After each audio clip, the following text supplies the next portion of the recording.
Is it true? Can it be? I'm back. You're listening to the What the Elf Was That podcast, an iconoclastic look at the latest Cleveland Browns news. The What the Elf Was That podcast is part of the Fanatical Elves podcast network, a part of the Fans First Sports Network. Here's your host, Joel Cade. And welcome into another edition of What the Elf Was That. Long time. It's been a while since I've been here, right? I've taken some time off. I've written my book, which is, I think, finally done and should be out in August. For those of you who are interested, it's a book on football in my home city of Piqua, Ohio. It's a fantastic place to play high school football. I finished that book. It's actually in preparation for being available in case you guys want to come back later and look at it. But I have not finished, or I have not quit following the NFL. I follow it religiously on X. You can still follow me on X at the Left Guard.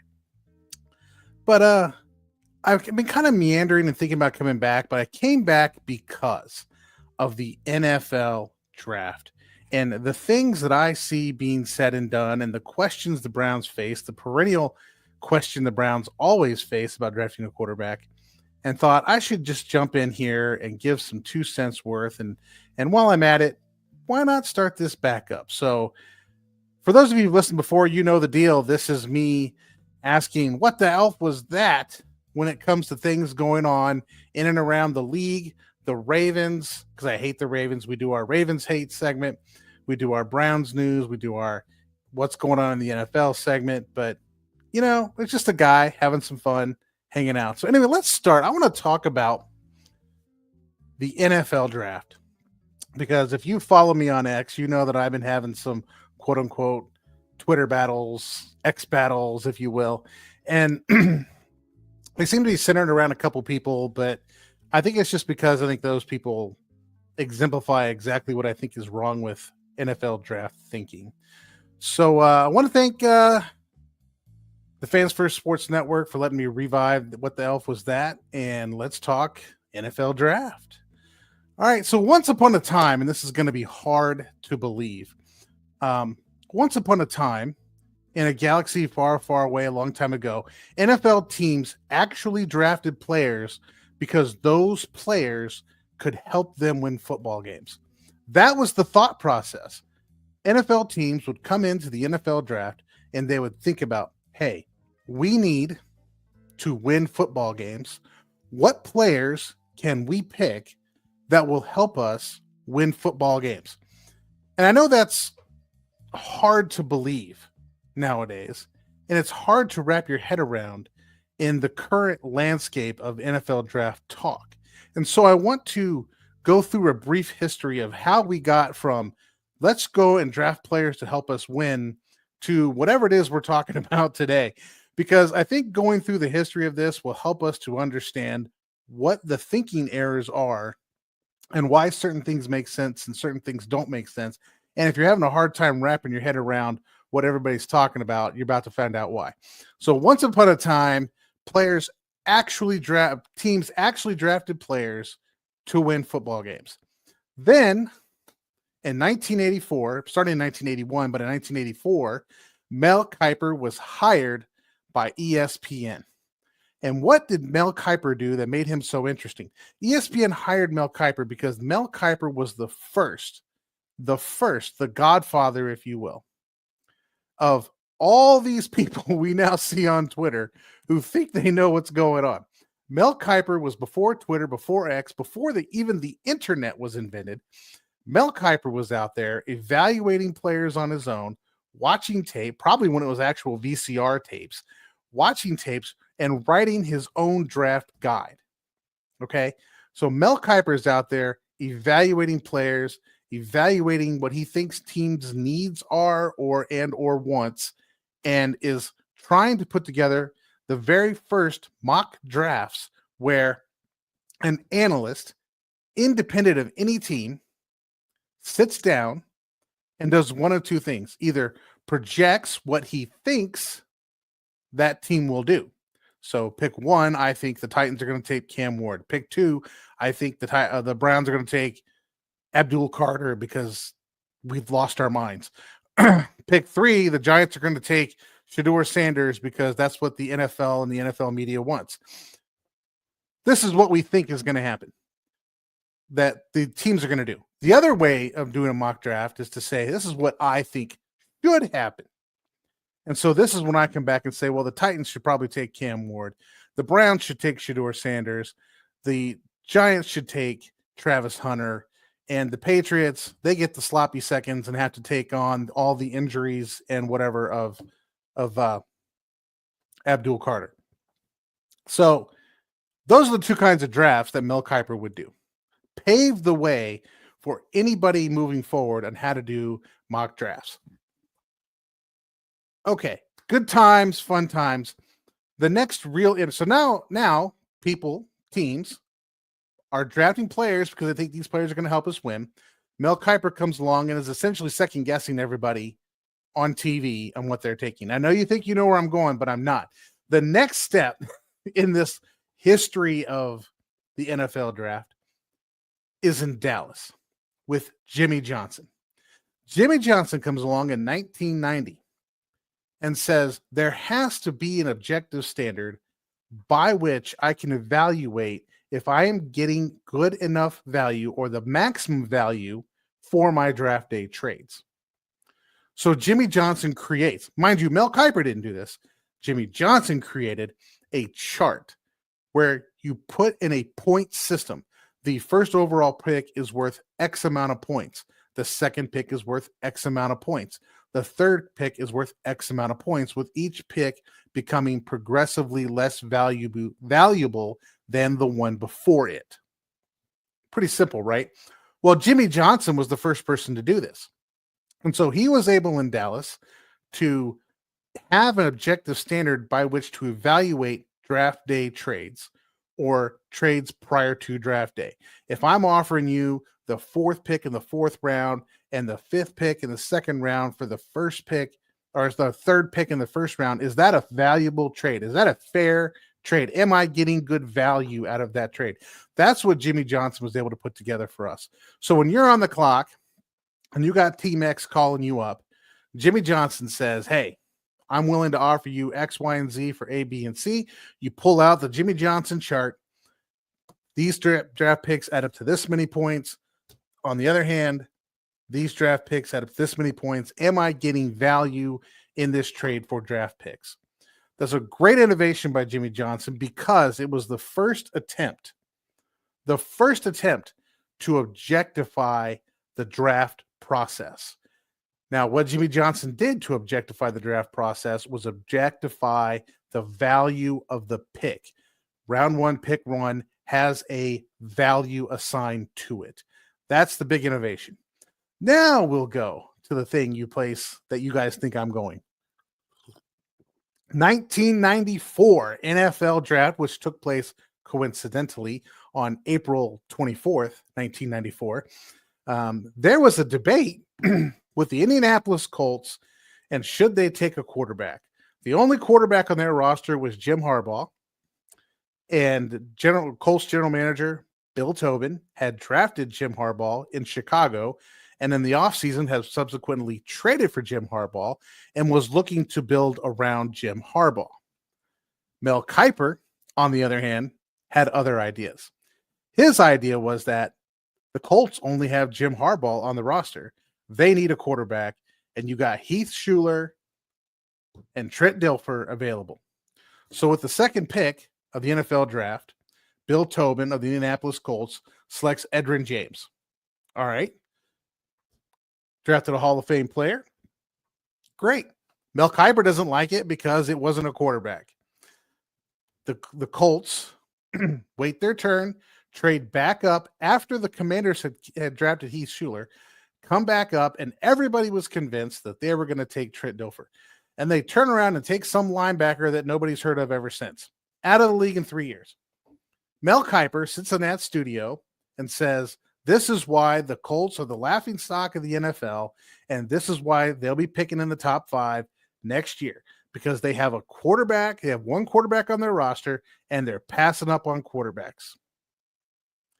To which response, okay, Bill Tobin, who is, yeah, I kind of like Bill Tobin. He's got a little attitude to him. So he comes out and says the famous lines, "Who the hell is Mel Kiper anyway? He comes into our town. He's in our papers. He's telling us who we should draft.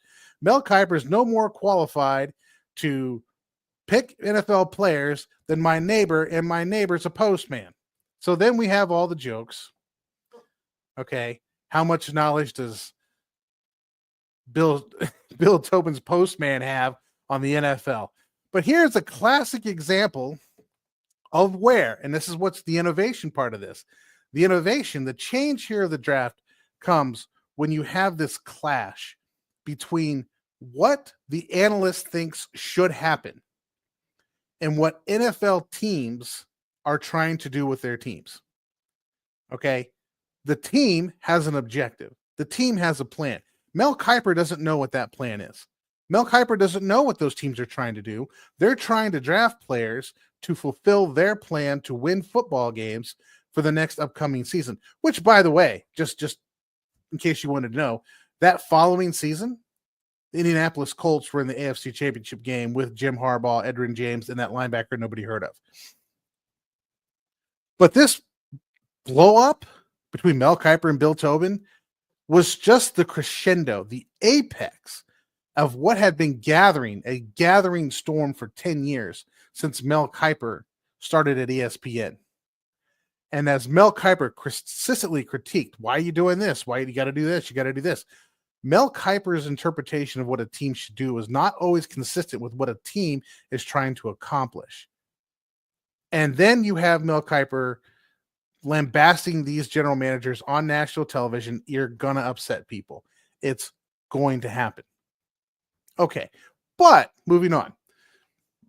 Draft analysts, Mel Kiper, and then you have these kind of follow-up, also ran kind of players, draft analysts.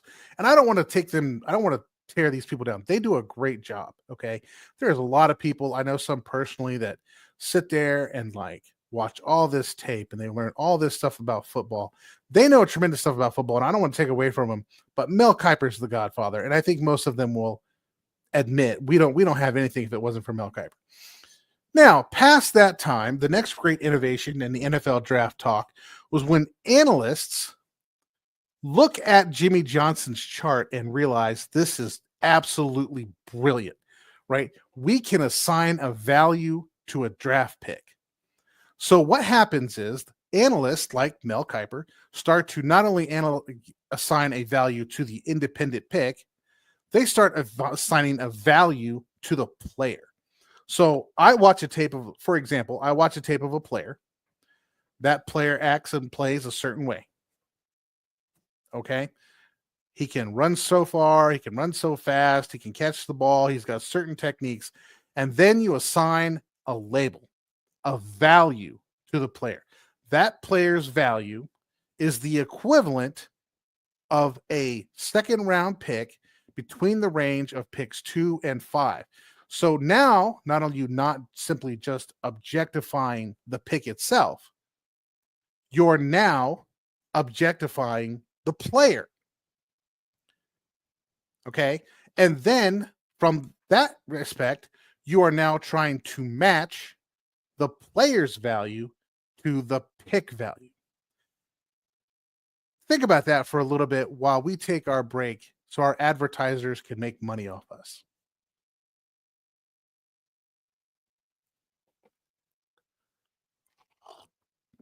All right. I hope you buy all whatever products they send out there.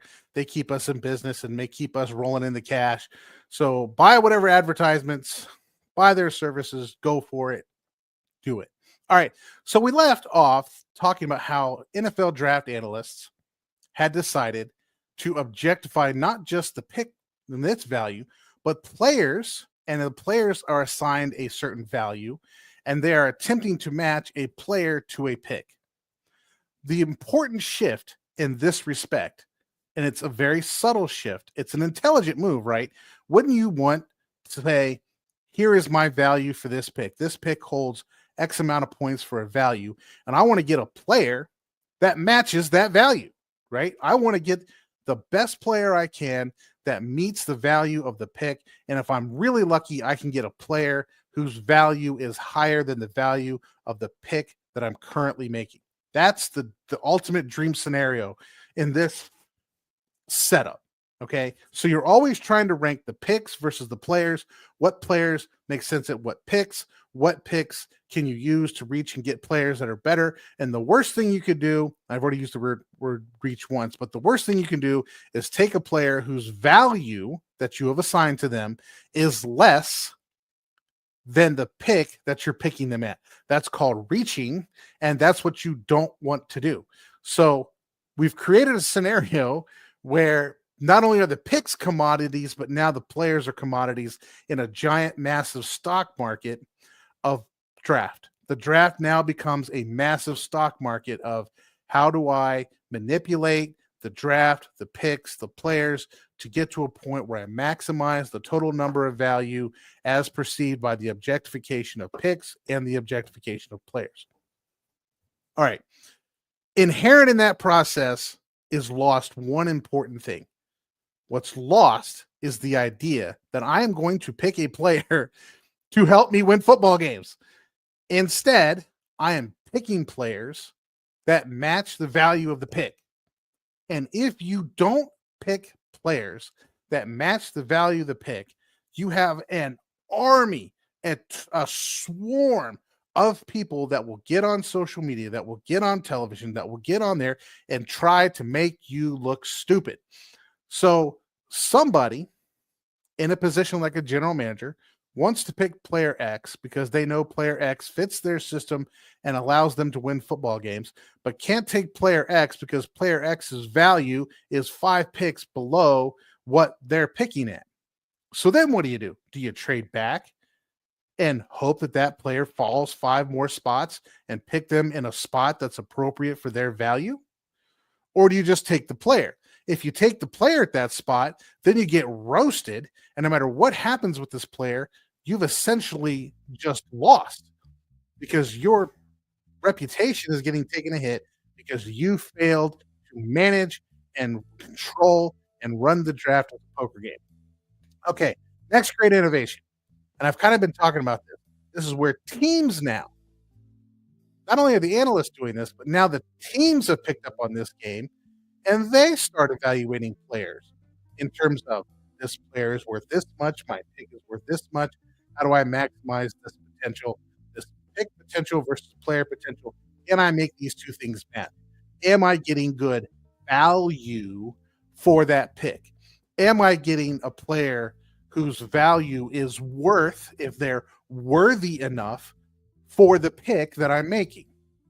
Case in point, and this is where I'm going to jump into this year's draft, is the number 2 overall pick for the Cleveland Browns.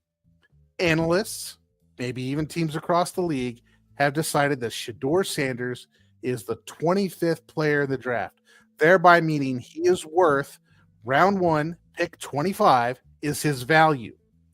So if the Browns were to take Shedeur Sanders at number 2, they would be overdrafting Shedeur Sanders, correct? They would be taking him with a 2 pick when he's only worth the 25 pick, and therefore everyone will come out like a Michael Jackson video.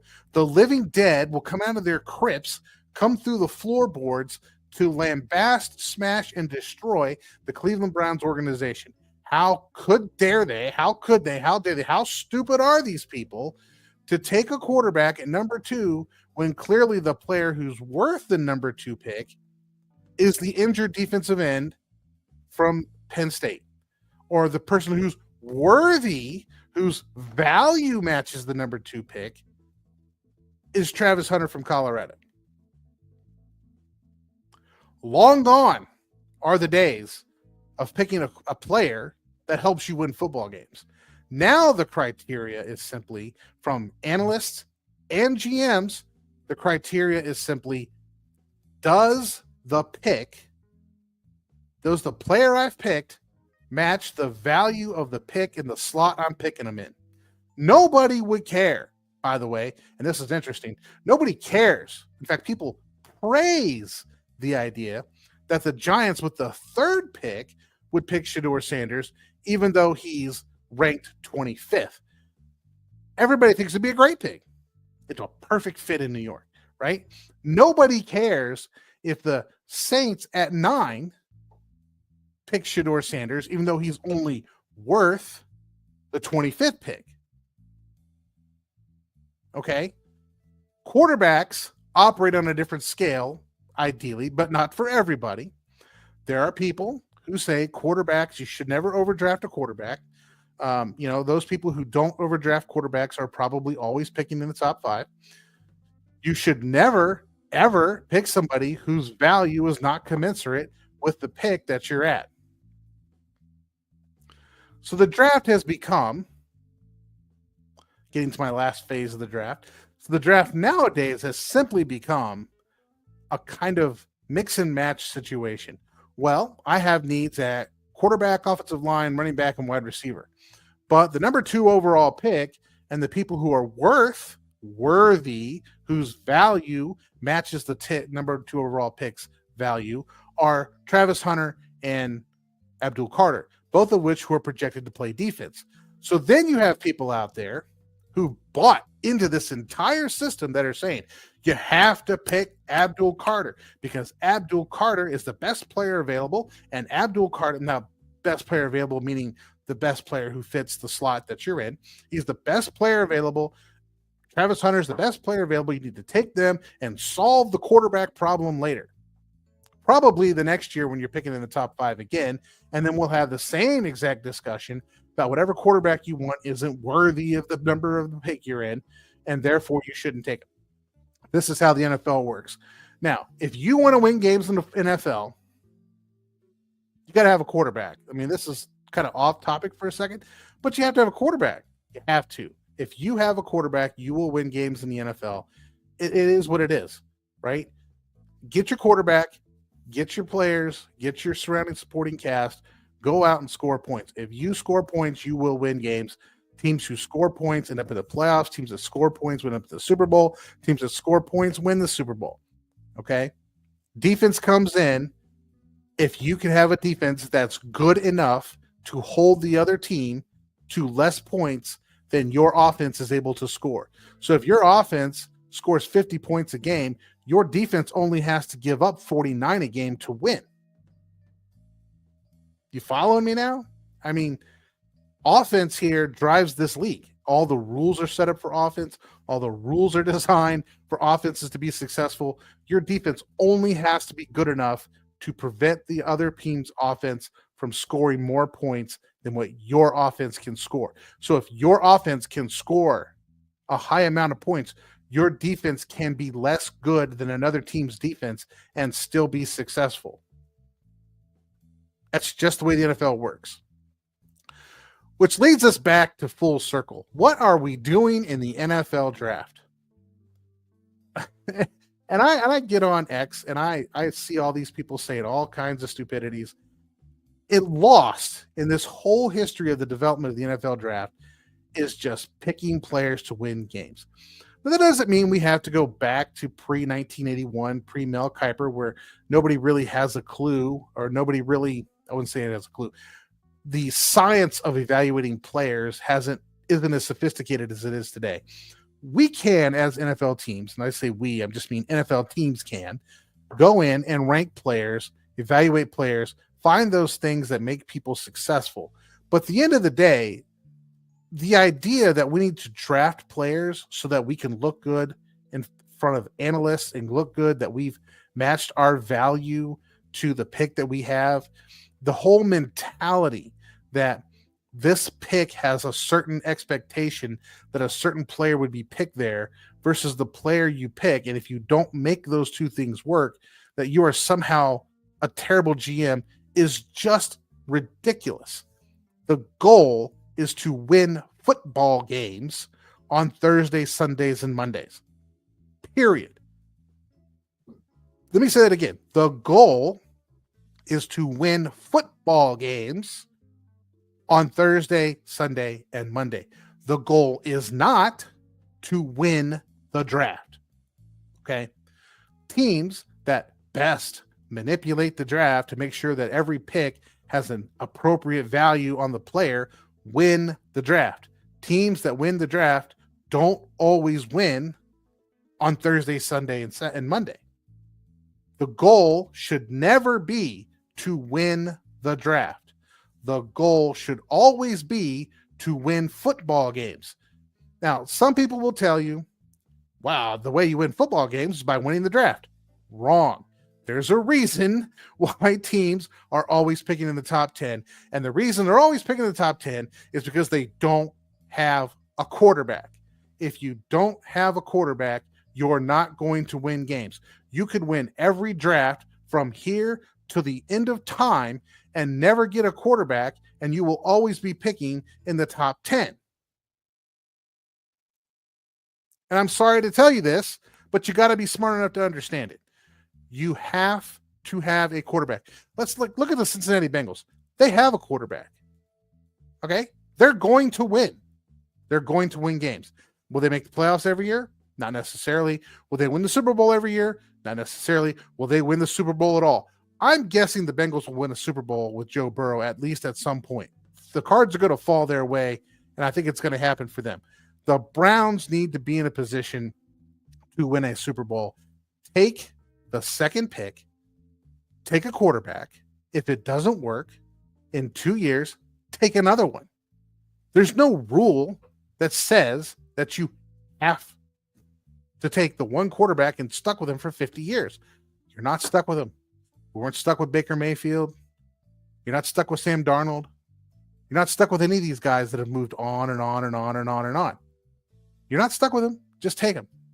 All right, let's move on to a new topic. I've beaten this draft thing like a dead horse. Let's get on to something more fun. Let's move into our famous Ravens hate segment. Are you ready? I'm actually a Ravens fan. Go to hell. Yeah. That's what they can do. The Baltimore Ravens. I have sat here and watched the Baltimore Ravens and followed their stupid stuff on Twitter and watched the NFL and watched their games. I am speechless. And you guys know, those of you who listen to my podcast, you know how much I am more than happy to run the Ravens through the ringer. I am more than happy to run the NFL at large, particularly their owners, through the ringer, because it is a corrupt game that is interested in nothing but money and are willing to throw any rules, fix games, anything you can think of to make money. It is insane. But the fact that the Ravens owner, Steve Bisciotti, I don't know what his name is. I think it's Biscotti. He named her that stuff you dip in coffee. Came out and says he has a quarterback. Funny, they have a quarterback, right? They have a quarterback, and they want to win the Super Bowl with this crew. But the other nagging question out there is this. They now have Justin Tucker, who has 18 allegations of harassment of women during massages. Now, if you're a Browns fan and you're thinking, I've heard this before. I thought that number was 24. That's Deshaun Watson's number that everyone universally condemned and universally condemned the Browns, and that the Ravens came out and said there's no reason this guy should be on an NFL roster with the way he acts. And the Browns are terrible people for paying him a guaranteed contract, even though Kirk Cousins has a guaranteed contract, has always had a guaranteed contract. The Browns are just terrible people for employing Deshaun Watson. And now they have Justin Tucker. And guess who they employ? And guess who's not, for some reason, subject to their no tolerance policy? It is a proven fact that this man has been kicked out of several massage parlors over this behavior. That is indisputable behavior. Fact. Legitimate fact. Not allegation.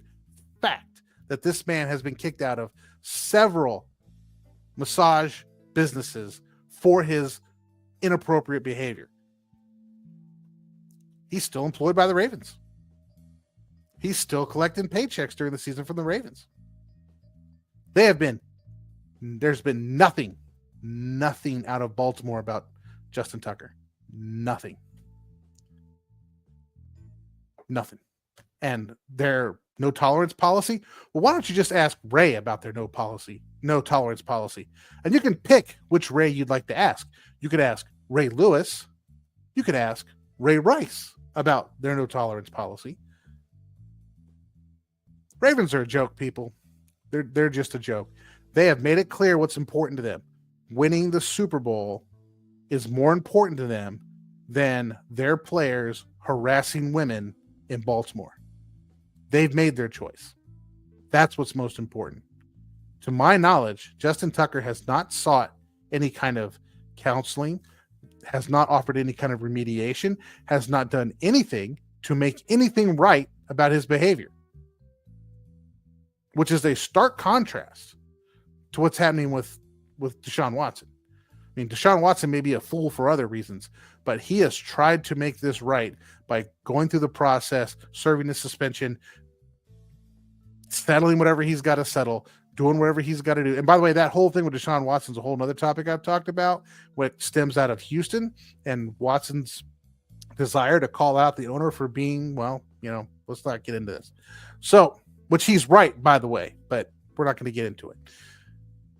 The Ravens are a joke, people. They're just a joke. All right, we're going to end up here real quick with the NFL draft.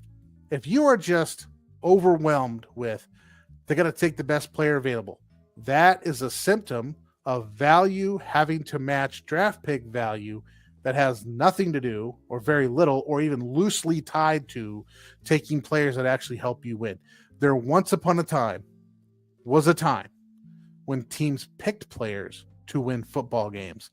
And we're not going back to that time, but we need to revisit that time with everything we've learned over the last 50 years in the NFL draft. Need to come back to, why are we doing all this evaluation? Why are we looking at this? Why did we objectify the players? Why did we objectify draft picks? The purpose of all that was not to look good and have Mel Kiper think that you did a good job and to thereby save your job and thereby take the easy and safe road, which a lot of people do because it keeps you employed. The point of all that is for you to take the chance to go out there, make your own destiny, and pick players that help you win football games. Just like Bill Tobin did in 1994 when he picked Edgerrin James and he picked this linebacker that nobody knows who or what about anything, and they made it to the AFC Championship game. Personally, I'd rather take a quarterback, have everyone laugh at us, and us make it to the AFC Championship game than take an injured defensive lineman and we're back in the same situation we were next year. All right, guys, hope you enjoyed this episode of What the Elf Was That. I will see you probably next week, and keep asking the question, what the elf? What the elf is going on around here? Thank you for listening to the What the Elf Was That podcast. Please like, subscribe, and tell all your friends to give a listen. You can follow host Joel Cade on Twitter @The Left Guard.